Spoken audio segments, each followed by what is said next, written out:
Chapter 1. Scott leaned on his horn and roared through the red light, causing 6 lanes of opposing traffic on Van Ness to lurch forward, then slam to a halt in the same breath. A barrage of blaring car horns trailed after him as he sped down the road. Geary Boulevard inclined sharply on the other side of the intersection. Scott tightened his grip on the wheel and braced for the jarring impact. His Honda sedan bottomed out on the pavement but maintained its speed. With the gas pedal floored, the car closed in on a slow-moving SUV switching lanes. Scott jumped on his horn again. The SUV froze, straddling both lanes and blocking his path. "Idiot!" he snarled, and shouldered his way past the other driver. Traffic was everywhere, but when wasn't it in San Francisco? He weaved between 2 cars, jerked out from behind a Muni bus, and still had a stream of vehicles ahead. His cell phone rang. He snatched it from its holder on the dashboard. "Yes?" "Scott, where are you?" Jane squeezed out between sobs. "You said you'd be here." Hearing his wife cry split him in two.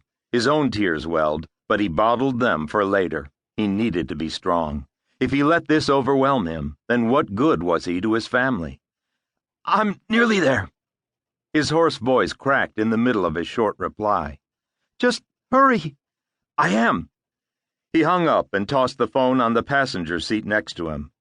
How could his life have changed so irrevocably? Just 20 minutes ago, he'd been living a normal life, a good life.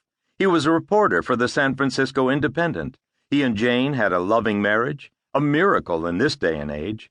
They owned a house in a good neighborhood in the city, even with its insane real estate prices. It was the perfect place to raise a family, and they had 2 great kids.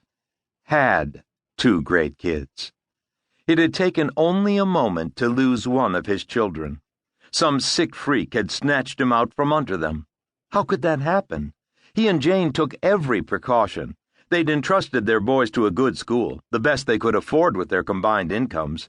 They'd gone private to prevent this kind of thing from happening.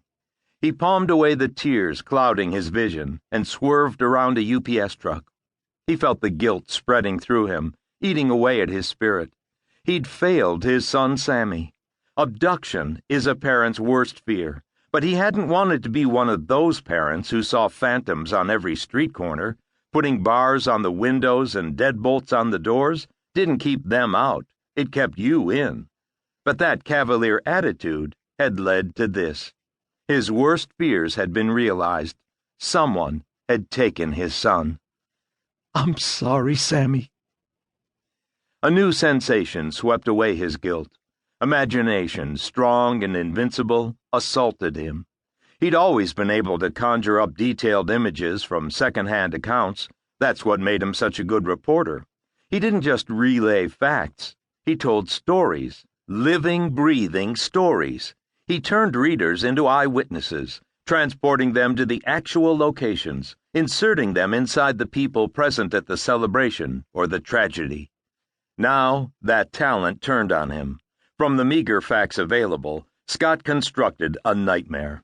Sammy appeared to him, his smiling face melting into a scream as the abductor dragged him kicking and screaming inside a van.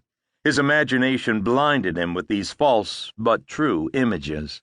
The abduction was true, but the events were not, just images his fear conjured up. He wouldn't know anything until he reached the school.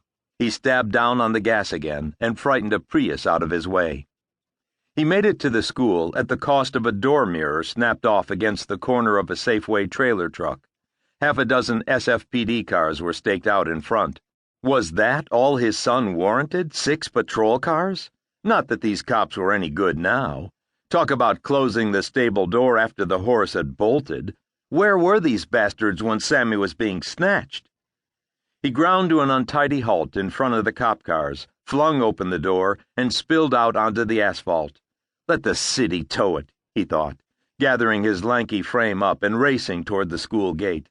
He hadn't gotten 10 feet when his cell rang. He darted back and snatched it off the car seat. He hit the green key on the run. His antics drew the attention of 2 uniformed officers protecting the school's perimeter. Seeing him charging toward the school gates, they moved as a unit to intercept him. Scott put the phone to his ear. "I'm here."